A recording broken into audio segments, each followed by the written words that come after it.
Hello friend, मैं Satyendra Singh Rathore perfection PSC अकादमी में आपका स्वागत है। आज मैं पर्यावरण का तीसरा महत्वपूर्ण लेक्चर वायुमंडल की संरचना तथा वायुमंडल की परत उनके बारे में आपको बताऊंगा, जिसमें बहुतायत से सभी कॉम्पिटिटिव एग्जाम में प्रश्न पूछे जाते हैं। तो सबसे पहले एक डेफिनेशन आती है कि वायुमंडल किसे कहते हैं। तो पृथ्वी के धरातल के ऊपर स्थित गैसें, जल वाष्प तथा धूल के कणों से मिलकर क्या बनता है, आपका वायुमंडल बनता है। पृथ्वी के धरातल के ऊपर गैस, जल वाष्प और धूल के कणों से मिलकर क्या बनता है, आपका वायुमंडल निर्मित होता है। अब गैसें कौन कौन सी होती है, तो गैसें तीन प्रकार की होती है। एक तो होती है नाइट्रोजन, एक होती है कार्बन डाइऑक्साइड, एक होती है ऑक्सीजन और एक होती है आपकी ऑर्गन। 78% जो है आपकी नाइट्रोजन पाई जाती है, 78% नाइट्रोजन होती है। 21% आपकी ऑक्सीजन होती है, 0.03% आपकी कार्बन डाइऑक्साइड होती है और 0.9% आपकी ऑर्गन गैस वायुमंडल में मुख्यतः पाई जाती है। जो नाइट्रोजन गैस होती है, वो जो गैस होती है वायुमंडलीय जो दाब है उसके लिए उत्तरदायी होती है। परीक्षाओं में सवाल बहुतायत से पूछा जाता है कि वायुमंडलीय दाब जो है किस गैस के कारण होता है, तो वायुमंडलीय दाब नाइट्रोजन गैस के कारण होता है। और नाइट्रोजन की दूसरी यह विशेषता ये होती है कि नाइट्रोजन गैस जो है जलने से बचाती है। जिस प्रकार आग लगने के लिए ऑक्सीजन गैस उत्तरदायी होती है, उसी प्रकार जलने से क्या करती है, बचाती है। और जो वायुमंडल की जो नाइट्रोजन है उसे पेड़ पौधे नाइट्रेट के रूप में ग्रहण करते हैं और उसी से चलकर आगे का क्या होता है, प्रोटीन का क्या होता है, निर्माण, जो कि शरीर की वृद्धि एवं विकास के लिए क्या होता है, आवश्यक होता है। तो ये हो गया आपका नाइट्रोजन के बारे में। उसके बाद आएगा कार्बन डाइऑक्साइड, जो कि 0.3% पाई जाती है, जो कि एक प्रकार की क्या है, ग्रीन हाउस गैस है। जो मेरे पिछले लेक्चर है उसमें मैंने विस्तार से बताया था कि ग्रीन हाउस गैस क्या होती है। ग्रीन हाउस गैस अर्थात यह पृथ्वी के तापमान को बढ़ाने का काम करती है। इंफ्रारेड जो सूर्य की किरणें हैं उनको उसको क्या करती है, ये अवशोषित करती है, इसलिए ग्लोबल वार्मिंग के लिए क्या है, ये उत्तरदायी गैस होती है कार्बन डाइऑक्साइड गैस। यदि पृथ्वी पर कार्बन डाइऑक्साइड गैस समाप्त हो जाए तो पूरी पृथ्वी बर्फ से क्या हो जाएगी, ढक जाएगी।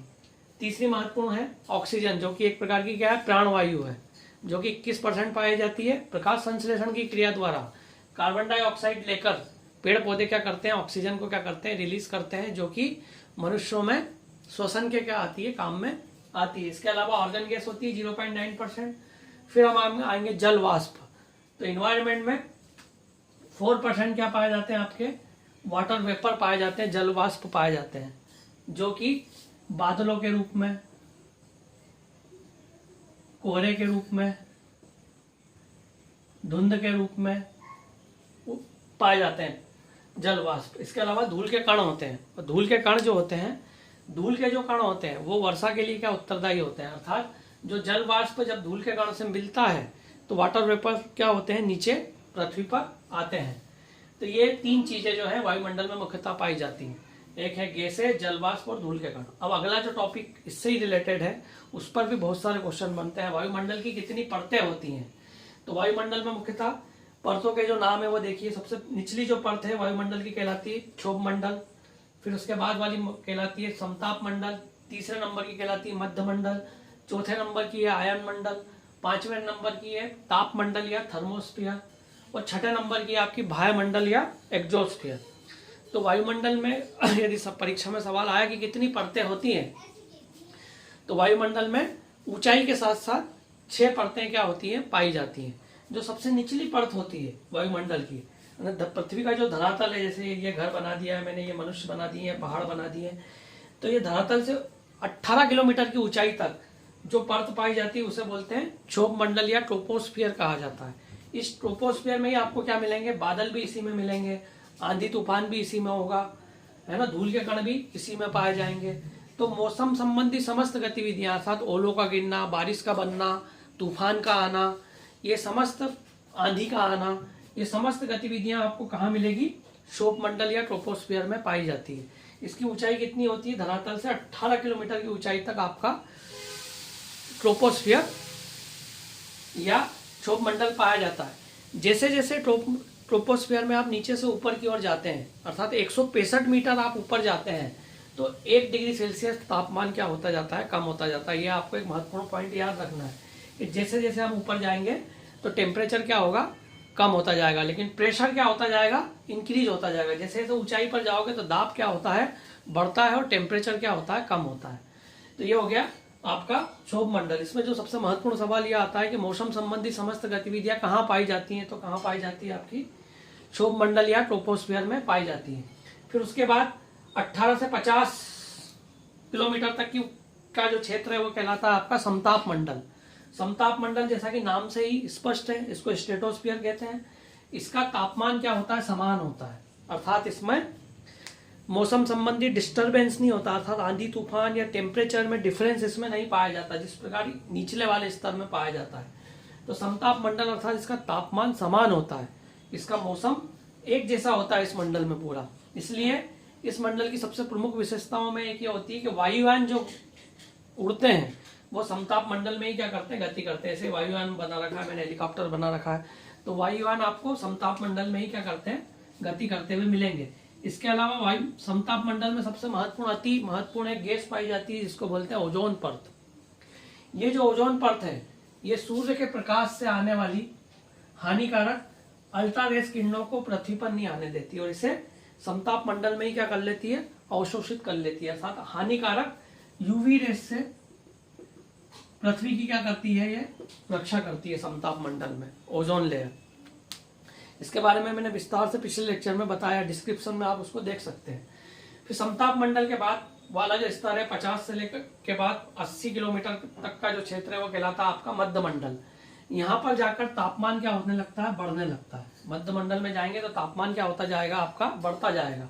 जैसे यहाँ पर समान ताप था, यहाँ पर चेंज हो रहा था, यहाँ से ऊपर की ओर जाने पर तापमान तीनों मंडल में, आपका आयन मंडल भी हुआ और थर्मोस्फीयर भी हुआ, इन तीनों मंडल में तापमान क्या होता जाएगा, आपका इंक्रीज होता जाएगा। फिर आप 80 से 650 किलोमीटर के बीच जब आएंगे तो वो मंडल कहलाता है आपका आयन मंडल।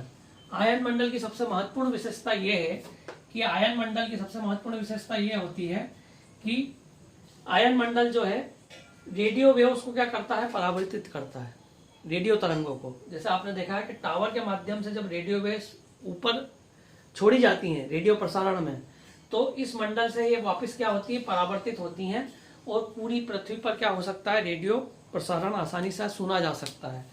तो परीक्षा में सवाल आता है कि रेडियो तरंगों के परावर्तन के लिए कौन सी मंडल आवश्यक है, तो उसके लिए आयन मंडल आवश्यक है। तो देखा है टावर मैंने बनाया है, इस टावर से रेडियो तरंगे गई और आयन मंडल के माध्यम से वापस रिलीज हो गई सभी जगह।